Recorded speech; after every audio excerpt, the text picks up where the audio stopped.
दिन की 26 एंड 27 जून के डेली करंट अफेयर्स की मैगजीन है। तो आज की फर्स्ट न्यूज़ है, Kaziranga national park and tiger reserve faces the new threat from the invasive plant species. तो गाइस ये जो हमारी न्यूज़ है एनवायरनमेंट में कवर होगी है। तो गाइस इन्वेजिव स्पीसीज वो स्पीसीज होती हैं, मतलब वो वहाँ की नहीं होती, वहाँ एंडेमिक की नहीं होती है, मतलब वो कहीं और से आई होती है, एलियन स्पीसीज बोलते हैं, और वहाँ की जो एंडेमिक स्पीसीज हैं उनको हार्म कर सकती हैं। ठीक है, तो ये इकोलॉजिकल या इकोनॉमिक हार्म पहुँचाती हैं वहाँ के एनवायरनमेंट में। ठीक है, फॉर एग्जांपल इंडिया में पैर्थनियम, जो कि ये कब आई थी, 1950s में आई थी, जब वीट को इंपोर्ट किया गया था यूएसए से। ठीक है, इसके अलावा लेंटन है, जो कि ब्रिटिश के द्वारा लेके आया गया था as an ornament plant.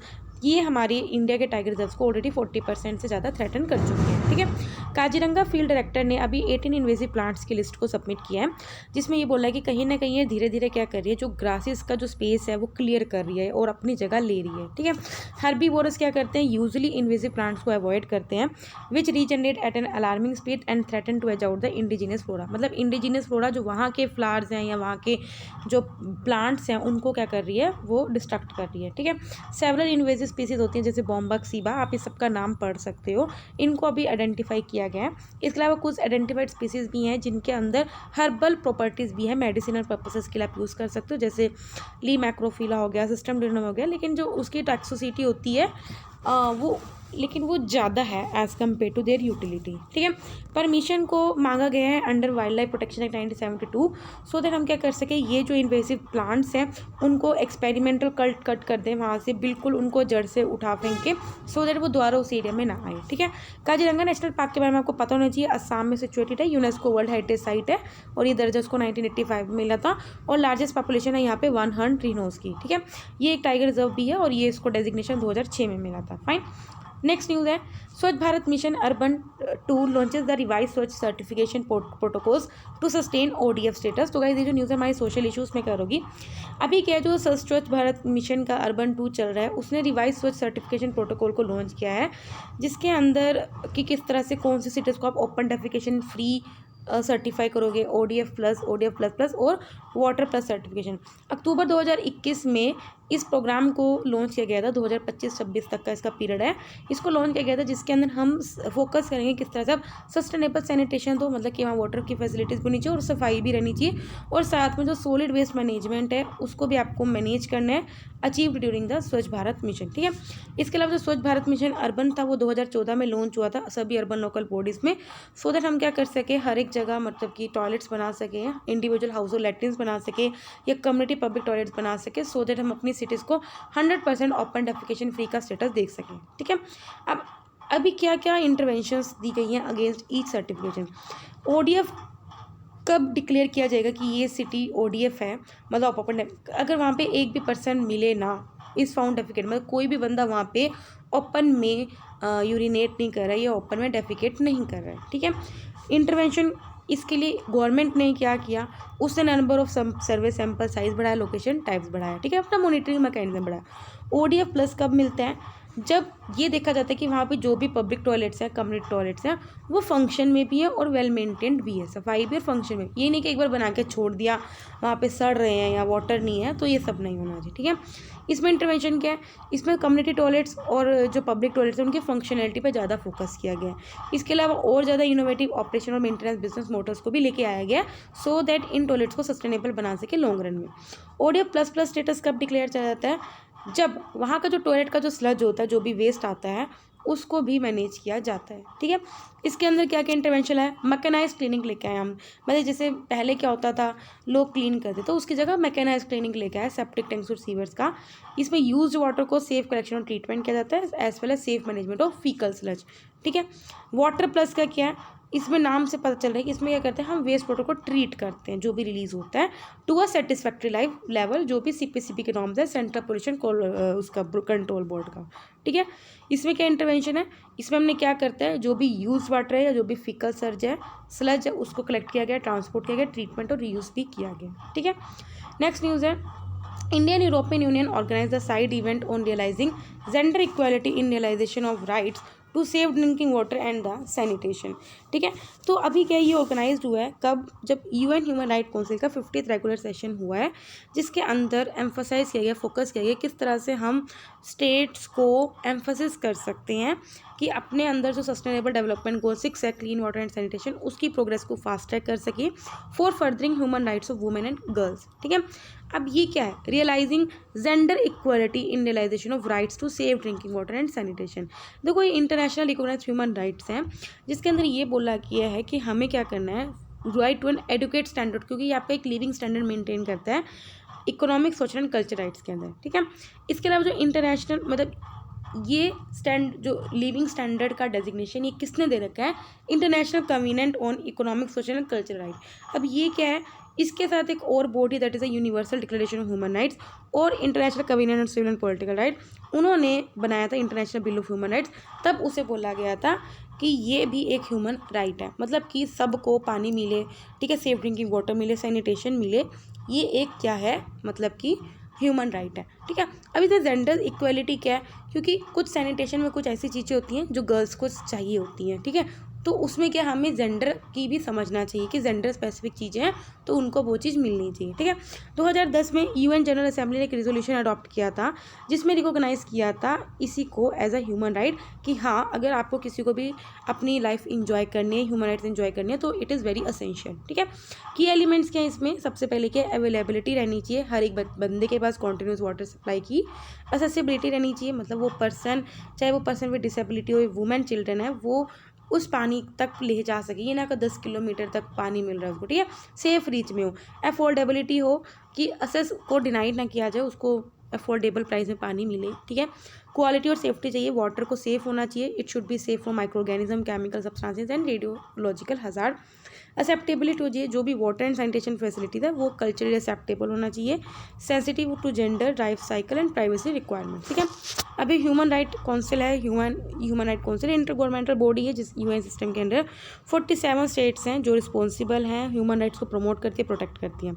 Last year India को री इलेक्ट किया गया था to UNHRC for this 2 years of term. Fine, next news है, G7 leaders launch the partnership for global infrastructure and the investment. तो ये जो न्यूज़ हमारी इंटरनेशनल रिलेशंस में कवर होगी।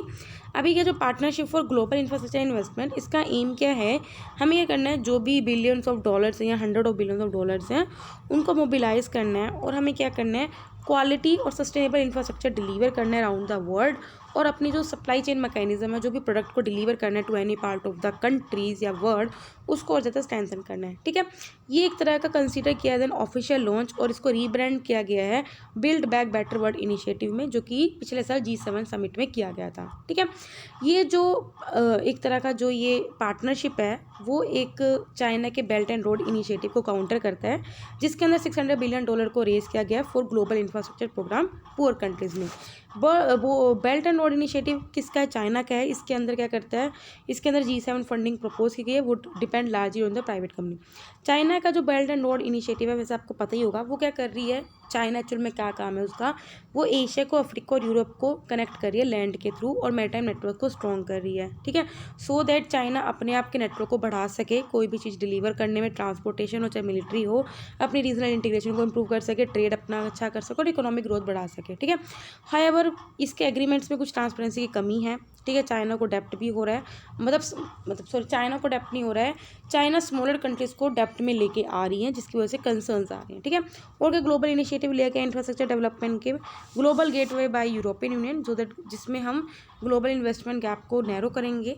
एशिया अफ्रीका ग्रोथ कॉरिडोर, ये इंडिया और जापान का कोलैबोरेटिव विजन है, जिसके अंदर हम एशिया और अफ्रीका में डेवलपमेंट, कनेक्टिविटी और कॉपरेशन करेंगे। ठीक है, अब आप देख सकते हो क्या रिलेटेड न्यूज़ है। देखो ये आप खुद करना, G7 के अंदर कौन सी कंट्री है, G8 के अंदर कौन सी कंट्री है, G20 के अंदर कौन कौन सी कंट्रीज है। ठीक है, रिलेटेड न्यूज़ के USA along with Australia, New Zealand, UK and Japan ने एक अनाउंस किया है new partners in blue Pacific initiative, जिसके अंदर वो इंडो पैसिफिक स्ट्रेटेजी को रीइंफोर्स करेंगे।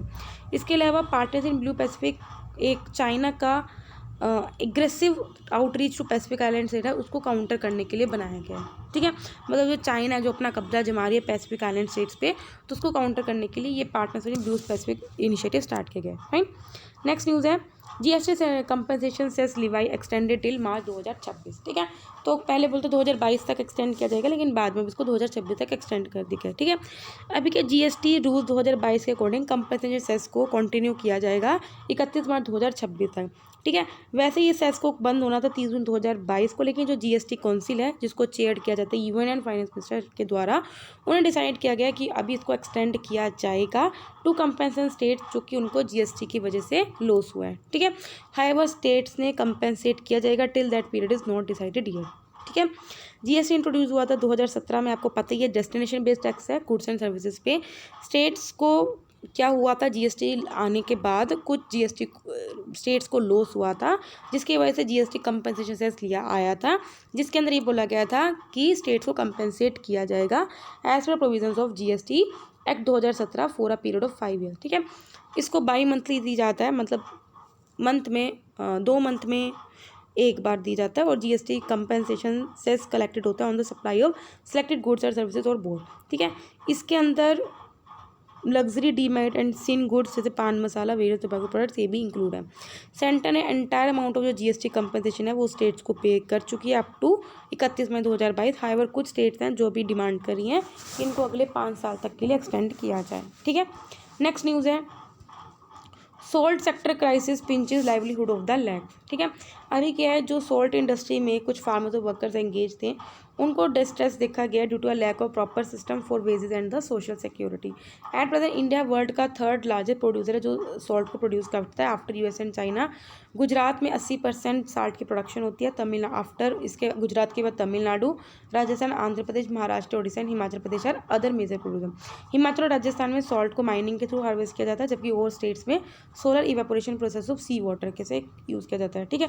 क्योंकि हिमाचल और राजस्थान तो भी मतलब कोस्टल स्टेट्स नहीं है ना। मेजर सोर्सेज ऑफ सॉल्ट कहाँ से थे, sea brine, lake brine, subsoil brine and rock salt deposit. Salt under the union list है 7 शेड्यूल में, वेरी इंपॉर्टेंट, जिसकी वजह से सेंट्रल गवर्नमेंट सॉल्ट इंडस्ट्री के सभी एक्सपेक्ट्स को कंट्रोल करती है। सॉल्ट कमीशन ऑर्गेनाइजेशन है जो कि ministry of commerce and industry के अंदर एक अटैच्ड ऑफिस है, वो इस टास्क को सब कुछ देखता है। गवर्नमेंट ने सॉल्ट इंडस्ट्री को डीलाइसेंस कर दिया था 1996 में। इश्यूज़ क्या क्या फेस कर रहे हैं आर के खिलाफ, मतलब कि वो लोग जो सॉल्ट इंडस्ट्री को गवर्न कर रहे हैं वो जो ब्रिटिशर्स के द्वारा फ्रेम किया गया था। Lack of price support, occupational health hazards होते हैं, मतलब जो लोग इसमें काम करते हैं सॉल्ट इंडस्ट्री में उनको स्किन अल्सर्स हो जाते हैं या वो प्री मैच्योर लॉस हो जाता है उनका विजन का, या कॉर्नियल ग्रोथ, ये सब हो जाता है। फाइन। नेक्स्ट न्यूज़ है European union draft law to restore nature. अभी क्या प्रपोजल रखा गया है, ठीक है, for a nature restoration law, जिसका एम है कि हमें क्या करना है, कुछ बायोडाइवर्स और रेजिलियंट नेचर को रिकवर करना है close the European union land and sea areas by restoring. Simple बात है कि यूरोपियन यूनियन का जो भी इकोसिस्टम है या जो लैंड और सी एरियाज उसको रिस्टोर करना है, ठीक है। हाईलाइट्स क्या है इसमें, हम क्या करते हैं जो केमिकल पेस्टिसाइड्स का यूज़ करते हैं उसको रिड्यूस करके 50% करेंगे 2030 तक, सो दैट पोलिनेटर पॉपुलेशंस का जो डिक्लाइन हो रहा है वो वापस आ सके, ठीक है। इसके अलावा हम क्या करते हैं जो ट्री कवर है उसको 10% बढ़ाएंगे हर एक सिटी टाउन्स में। इसके अलावा हम क्या कर रहे हैं 25,000 किलोमीटर ऑफ रिवर्स को रिस्टोर करेंगे फ्री फ्लोइंग स्टेट में, ठीक है। नेक्स्ट है lease developed country fund and special climate change fund, ठीक है। देखो सबसे पहले हम इन फंड्स के बारे में पढ़ते हैं। 2001 में एस्टेब्लिश हुआ था, जिसके अंदर हम डेवलपिंग कंट्री को सपोर्ट करते हैं। लाइक अगर क्लाइमेट चेंज से रिलेटेड कोई भी उनको चीज़ को अडॉप्ट करना है या मतलब कि अपनी कंट्री में उनको डेवलप करना है तो उनको पैसा चाहिए, फंडिंग चाहिए, ठीक है। तो डेवलपिंग कंट्रीज़ को हम क्या करते हैं, अगर कोई भी डेवलपिंग कंट्री कुछ क्लाइमेट चेंज अडॉप्शन एफर्ट्स को अडॉप्ट कर रही है तो हम उनको फंडिंग करते हैं, ठीक है। अब ये लीज डेवलप कंट्री फंड ये ओनली फंड है जो स्पेशली क्लाइमेट अडॉप्शन एक्शन को लीज डेवलप कंट्रीज़ में सपोर्ट करती है। बाकी जो स्पेशल क्लाइमेट चेंज फंड है इसको डिज़ाइन किया गया है जिसके अंदर हम कुछ एक्टिविटीज़ और इनिशिएटिव्स को फाइनेंस करते हैं to climate change adaptation and technology transfer in developing country, ठीक है। अभी के 32nd काउंसिल मीटिंग हुई है इसकी, जिसमें अंदर लो इनकम और ओशनिक डेवलपिंग स्टेट्स के कुछ रिप्रेजेंटेटिव्स ने पार्ट लिया है और उन्होंने बोला है कि हमें 20 to raise the funding cap, मतलब पहले जो $10 मिलियन फंडिंग आती थी उसको बढ़ा के $20 मिलियन की जाए फॉर लीज डेवलपिंग कंट्रीज, ठीक है। नेक्स्ट न्यूज़ है US senate passes the historic gun violence bill. अभी क्या किया जा रहा है, बिल ने क्या किया है, कुछ यंगेस्ट जो गन बायर्स हैं, देखो इट इज़ कंसिडर्ड, जो अभी एक गन वायलेंस बिल को पास किया गया यूएस में तो उसको एक पास किया बोला उसको कंसीडर किया जा रहा है it is a response to nations run of brutal mass shooting, ठीक है। इससे क्या होएगा, कि जो यंगेस्ट गन बायर, जो भी अगर कोई भी छोटा बच्चा है या 18 साल से कम का है वो गन बाय करता है तो उसकी क्या बैकग्राउंड है उसको चेक करना मुश्किल हो जाएगा, ठीक है। या कोई फायर वार्म अपने पास कोई गन रख रहा है, ठीक है, डोमेस्टिक वायलेंस से भी मतलब तो भी ये चेक करना बड़ा मुश्किल हो जाएगा, मतलब उसका पास चेक करना मुश्किल होगा, ठीक है। Bill would toughen background checks for the youngest gun buyers, की firearms for more domestic violence offender etcetera. India में क्या गन लाज हैं, इंडिया जो फॉलो करता है वो 1857 का सिपोई म्यूटिनी ब्रिटिश ने एनफोर्स किया था आर्म्स एक्ट ऑफ 1878, जिसके अंदर कोई भी इंडियंस फायर आर्म्स को पोजेस नहीं कर सकते unless he's are loyalty to crown, ठीक है। इंडिपेंडेंस के बाद इस लॉ को स्क्रैप करके इंडियन आर्म्स एक्ट 1959 को पास किया गया। इस एक्ट के अंदर अगर आपको रखनी है कोई भी बंदूक रखनी है तो आपको लाइसेंस लेना पड़ता है, ठीक है। License is required to acquire possess और कैरी आउट फायर आर्म और एम्यूनिशन, ठीक है। नेक्स्ट है salmonella typhi, it is responsible for causing a typhoid fever, मतलब आपको इसकी वजह से हो सकता है, जिसकी वजह से वर्ल्ड वाइड 1 लाख से भी ज़्यादा डेथ होती है और साउथ एशिया में इसकी वजह से 70% हो रही हैं। ये जो एक gram negative rod shape regulated bacteria है जिसका ह्यूमन बॉडी में रहता है, ये कैसे आपकी बॉडी में एंटर कर सकता है अगर आप कोई कंटेमिनेटेड फूड या वाटर खा लेते हो, ठीक है। एंटीबायोटिक्स को यूज़ किया जाता है सो दैट टाइफाइड को आप सक्सेसफुली ट्रीट कर सको, लेकिन अभी एक रिसेंट स्टडी के अकॉर्डिंग बोला है कि अफेक्टिवनेस अगर ये वाला बैक्टीरिया आ जाता है तो इसको ट्रीट करना थोड़ा मुश्किल है टाइफाइड को, फाइन। नेक्स्ट है fast charging solid state particle. अभी क्या आईएससी बेंगलोर के कुछ रिसर्चर्स हैं, उन्होंने एक न्यू अप्रोच रिपोर्ट की है जिसके अंदर फास्ट चार्ज डिस्चार्ज रेट को इनेबल किया जाएगा in solid state lithium metal batteries में। इन्होंने बोला है कि नैनोस्कोपिक रिफ्रैक्टरी मेटल लेयर्स होते हैं कुछ टंगस्टन, वो क्या कर सकते हैं इस बैटरीज की परफॉर्मेंस को इंप्रूव कर सकती हैं, ठीक है। कन्वेंशनल जो लिथियम आयन बैटरीज होती हैं उसके अंदर कुछ लिक्विड एंट्रोलाइट होता है जो कि फ्लैमेबल होता है और हाई टेम्परेचर पे वो डिग्रेड भी हो सकता है, ठीक है, जिसकी वजह से पुअर बैटरी लाइफ होता है और बैटरी फायर भी हो सकता है ना, जैसे आग लग जाती है, ठीक है। हाईवर अगर हम इसको लिक्विड, क्योंकि लिथियम बैटरीज में लिक्विड इलेक्ट्रोलाइट होता है, अगर आप इसको रिप्लेस करके इसके अंदर सिरामिक और सॉलिड इलेक्ट्रोलाइट डाल दो तो ये बैटरी सेफर भी बन सकती हैं और सिंगल चार्ज में भी ज़्यादा टाइम तक ये चल सकती है, ठीक है। आई होप आपको समझ में आ रहा है। नेक्स्ट है Kerala to have its own regional red list of bird. अभी क्या है, एक बार ये रेडी होगी तो केरला पहली स्टेट बन जाएगी जिसके पास खुद की रीजन स्पेसिफाइड रेड लिस्ट होगी बर्ड्स की। असेसमेंट की जा रही है on the basis of IUCN guidelines for preparing the red list, जिसके अंदर 5 मेन क्राइटेरिया होते हैं कि उस पर्टिकुलर स्पीसी की कितना पॉपुलेशन साइज रिड्यूस हो रहा है, area of occupancy, small population size and decline. Global IUCN red list के अंदर केरला में 64 थ्रेटेंड स्पीसीज हैं बर्ड्स की, इसमें रेड हेडेड वल्चर और white rumped vulture critically endangered है। IUCN रेड लिस्ट एक क्रिटिकल इंडिकेटर है वर्ल्ड की बायोडाइवर्सिटी को लेकर, ठीक है।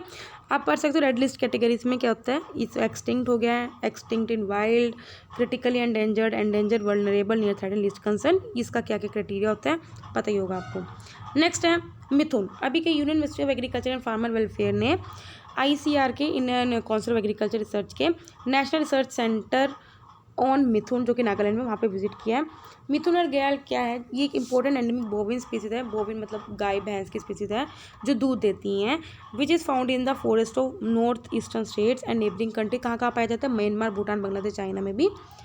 ये 1000 to 3000 मीटर में पाया जाता है फ्री एरियाज में, और इसको मीट मिल्क लेदर के लिए रियर किया जाता है। इसको कैटल ऑफ माउंटेन भी बोलते हैं और इसको वहाँ के जो ट्राइब ऑफ अरुणाचल प्रदेश, नागालैंड, मिजोरम, मणिपुर उसके द्वारा रियर किया जाता है, मतलब पालना पोसना, मतलब इसको पाला जाता है। स्टेट एनिमल है इसको अरुणाचल प्रदेश और नागालैंड का, फाइन। नेक्स्ट है इंडियन म्यूजिकल इंस्ट्रूमेंट ज्योतिर्गमा, एक सेकेंड सॉरी, ज्योतिर्गमा जो कि एक यूनिक फेस्टिवल है जिसके अंदर हम कुछ म्यूजिकल इंस्ट्रूमेंट्स का टैलेंट को शोकेस करते हैं फ्रॉम अक्रॉस द कंट्री, ठीक है, वो अभी हुआ है। इसके अंदर कुछ इंस्ट्रूमेंट्स को शोकेस किया गया, एक कमाई से जो कि स्ट्रिंग इंस्ट्रूमेंट होता है जिसको वेस्ट राजस्थान की मगनेर कम्युनिटी के साथ यूज़ किया। तो गाइस ये वेरी इंपॉर्टेंट न्यूज़ है from art and culture point of view, ठीक है। रावण हाथा जो कि एक स्ट्रिंग इंस्ट्रूमेंट है, इसको राजस्थान के भोपास के द्वारा यूज़ किया जाता है in a traditional narrative form only card Pabu ji की थार्ड, पता नहीं क्या ये। सरंगी ये ओनली इंस्ट्रूमेंट है जो वोकल म्यूजिक के सभी नुएंसेस को प्रोड्यूस करता है with exact embellishment and intonation. खोल जो कि बैरल शेप्ड असमेटिक ड्रम है जो कि बंगाल के वैष्णविक म्यूजिक से एसोसिएट करता है और असम की, ठीक है। नेक्स्ट न्यूज़ है कुछ पर्सनैलिटीज एंड न्यूज़ में। सबसे पहले Banda Singh Bahadur. National monuments authority ने ऑब्जर्व किया है कि जो बंदा सिंह बहादुर का मार्टरम डे है at red fort in new Delhi. He was born in a Rajput family. ये विलेज रजौरी में फार्मिंग करते थे, district Poonch, state of Kashmir में। ग्रेट सिख वॉरियर थे, खालसा आर्मी के कमांडर भी थे जिन्होंने मुगल्स को हराया था और खालसा रूल को एस्टेब्लिश किया था पंजाब में। इन्होंने एबोलिश किया था जमींदार सिस्टम और प्रॉपर्टी राइट्स भी ग्रांट किए थे to the tillers of the land. Values क्या थे? He was a devoted and discipline soldier, noble ruler. Next है वेंकटरमन कृष्णामूर्ति। इनको फादर ऑफ PSUs बोला जाता है, that is a public sector undertakings, ठीक है। और टर्न अराउंड मैन भी बोला जाता है। रिसेंटली ये भी मतलब पास आउट हो चुके हैं, मर चुके हैं भाई। He was in charge of power project as a part of planning commission 1954। He was also founding chairman of Maruti Udyog, ठीक है, जो कि एक इंडिया की ऑटोमोबाइल इंडस्ट्री है विद द इंट्रोडक्शन जब मारुति 800 आई थी। इसके अलावा भारत हैवी इलेक्ट्रिकल लिमिटेड, भैल और steel authority of India limited, इसके भी हेड रह चुके हैं। इनको पद्म विभूषण, पद्म भूषण, पद्मश्री अवार्ड भी मिल चुके हैं। वैल्यूज़ क्या थे? लीडरशिप, हार्डवर्क एंड विजनरी, ठीक है। तो गाइस यहाँ पे जो 26 एंड 27 जून के डेली करंट है वो कंप्लीट होते हैं। वीडियो अच्छे लगे तो लाइक करना, कोई डाउट हो कमेंट करना। तब तक बाय बाय, टाटा।